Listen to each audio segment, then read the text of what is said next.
Hello' বন্ধুসকল oil India লিমিটেডৰ ফালৰ পৰা এখন জব ভেকেঞ্চি নটিফিকেশ্যন পাব্লিছ হৈছে। ইয়াতে টোটাল 21টা পদ খালী থকা বুলি কোৱা হৈছে। এই পোষ্টকেইটা কি দিয়া আছে, ইয়াতে কোৱালিফিকেশ্যন কি বিচাৰিছে, কোনে কোনে এপ্লাই কৰিব পাৰিব ইত্যাদি সকলোবোৰ কথা আমি এই ভিডিঅ'টোত আলোচনা কৰিম। তো আপোনালোকে স্কিপ নকৰাকৈ কাইণ্ডলি ভিডিঅ'টো শেষলৈকে চাই থাকিব। বন্ধুসকল, প্ৰথমতে ইয়াতে এডভাৰটাইজমেণ্ট নম্বৰটো দিয়া আছে। এডভাৰটাইজমেণ্ট নম্বৰটো আপোনালোকে চাই ল'ব। তাৰপিছত পোষ্টৰ নাম দিয়া আছে ফাৰ্মাচিষ্ট এণ্ড নাৰ্ছ।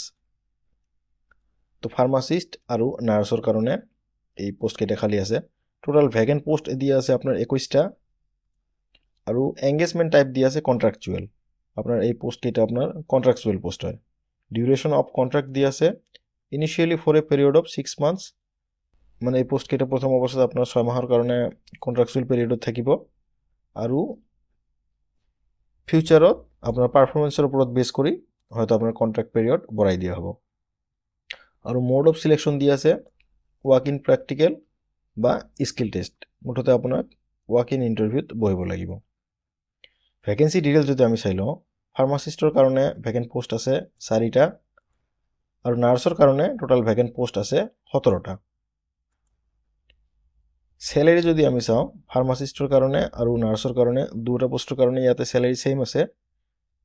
যোনটো ফিক্সড চেলাৰী থাকিব সেইটো থাকিব আপোনাৰ 19,500 টকা আৰু যোনটো ভেৰিয়েবল চেলাৰী ইয়াতে দিয়া আছে, ভেৰিয়েবল চেলাৰী হিচাপে ল'লে আপোনাৰ হ'ব 750 টকা পাৰ ৱাৰ্কিং ডে। আপোনাৰ দুটা পোষ্টতে ইয়াতে চেলাৰী ছেইম আছে। এতিয়া যদি আমি ৱাক ইন ইণ্টাৰভিউ শ্বেডিউল চাওঁ, প্ৰথমতে ফাৰ্মাচিষ্টৰ কাৰণে ইয়াতে দিয়া আছে date and time of registration 25 November 2024 তাৰিখ আৰু ৰেজিষ্ট্ৰেশ্যন প্ৰচেছ আৰম্ভ হ'ব আপোনাৰ ৰাতিপুৱা 7 বজাৰ পৰা 9 বজালৈ। আৰু ৱাক ইন ইণ্টাৰভিউ আপোনাৰ 25 তাৰিখে হ'ব। যদি কেণ্ডিডেটৰ সংখ্যা বহুত বেছি হয়, হয়তো ৱাক ইন ইণ্টাৰভিউটো আপোনাৰ 25 তাৰিখৰ পৰা 26 তাৰিখলৈও যাব পাৰে। ইয়াতে ভেন্যু দিয়া আছে occupational health centre OIL hospital Duliajan. তাৰপিছত এতিয়া যদি আমি নাৰ্ছৰ কাৰণে চাওঁ, তো নাৰ্ছৰ কাৰণে date and time of registration দিয়া আছে 27 নৱেম্বৰ 2024। ইয়াতো ৰেজিষ্ট্ৰেশ্যন প্ৰচেছ আপোনাৰ ৰাতিপুৱা 7 বজাৰ পৰা 9 বজালৈ চলি থাকিব। ৱাক ইন ইণ্টাৰভিউ আপোনাৰ 27 তাৰিখে আৰম্ভ হ'ব। ইয়াতো আপোনাৰ যদি কেণ্ডিডেটৰ সংখ্যা বহুত বেছি হৈ যায়, হয়তো 27 তাৰিখৰ পৰা 28 তাৰিখলৈকে আপোনাৰ ৱাক ইন ইণ্টাৰভিউ চলি থাকিব পাৰে। ইয়াতো ভেন্যু আপোনাৰ ছেইম দিয়া আছে occupational health centre OIL hospital Duliajan. এতিয়া যদি আমি এলিজিবিলিটি ক্ৰাইটেৰিয়া চাওঁ, প্ৰথমে ফাৰ্মাচিষ্ট পোষ্টৰ কাৰণে আপোনাৰ এজ লিমিট দিয়া আছে মিনিমাম এজ 22 ইয়াৰ্ছ দিয়া আছে।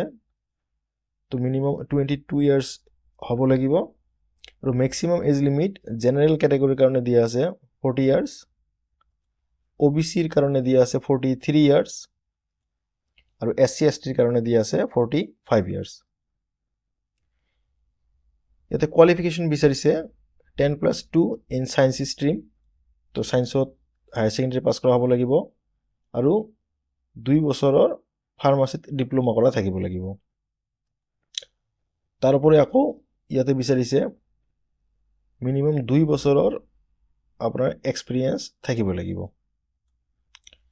তাৰপিছত আমি নাৰ্ছৰ কাৰণে চাওঁ, নাৰ্ছৰ কাৰণে এজ লিমিট মিনিমাম দিয়া আছে 18 ইয়াৰ্ছ আৰু maximum age limit general category কেণ্ডিডেটছৰ কাৰণে দিয়া আছে 40 ইয়াৰ্ছ আৰু OBCৰ কাৰণে 43 ইয়াৰ্ছ দিয়া আছে, SC আৰু STৰ কাৰণে দিয়া আছে 45 ইয়াৰ্ছ।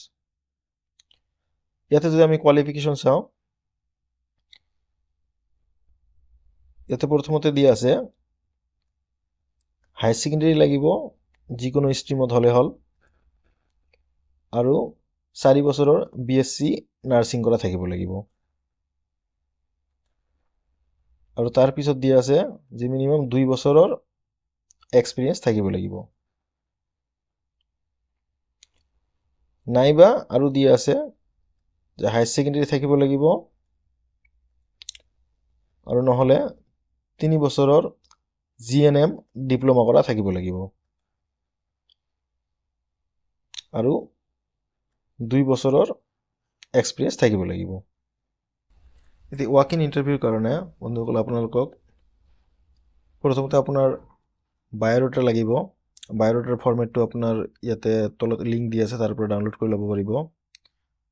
আৰু আপোনাক এই বায়'ডাটাৰ লগত আৰু এই ডকুমেণ্টখিনি লাগিব। ইয়াতে বিচাৰিছে আপোনাৰ এটা ৰিচেণ্ট 3 cm by 3 cm আপোনাৰ কালাৰ এটা ফটো লাগিব। আৰু এই ডকুমেণ্টবোৰ অৰিজিনেল আৰু সেলফ এটেষ্টেড কৰি আপোনাক লগত লৈ যাব লাগিব। ইয়াতে ডকুমেণ্ট দিয়া আছে আপোনাৰ ভেলিড আইডেণ্টিটি প্ৰুফ আৰু এড্ৰেছ প্ৰুফ আৰু আপোনাৰ admit card, marksheet, pass certificate এইবোৰ লাগিব। আৰু এক্সপিৰিয়েঞ্চ চাৰ্টিফিকেট, আপোনাৰ যদি কাষ্ট ৰিজাৰ্ভেশ্যন আছে আপোনাৰ সেই কাষ্ট চাৰ্টিফিকেট লাগিব। ইত্যাদি আপোনাৰ এই ডকুমেণ্টখিনি দিয়া আছে ইয়াতে, এই ডকুমেণ্টখিনি আপোনাৰ লাগিব। আপোনালোকে যদি অফিচিয়েল নটিফিকেশ্যনখন পঢ়ি চাব বিচাৰে তেনেহ'লে আপোনালোকে এই লিংকটোত ক্লিক কৰি অফিচিয়েল নটিফিকেশ্যনখন পঢ়ি চাব পাৰিব।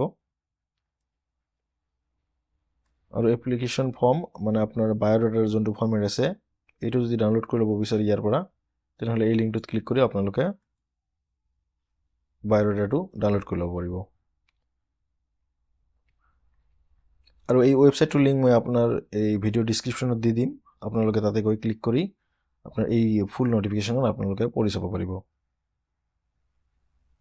বন্ধুসকল, আশা কৰোঁ ভিডিঅ'টো ভাল লাগিছে। যদি ভাল লাগিছে লাইক এটা কৰি দিব আৰু আমাৰ চেনেলটোক যদি ছাবস্ক্ৰাইব কৰা নাই কাইণ্ডলি চেনেলটোক ছাবস্ক্ৰাইব কৰি দিব।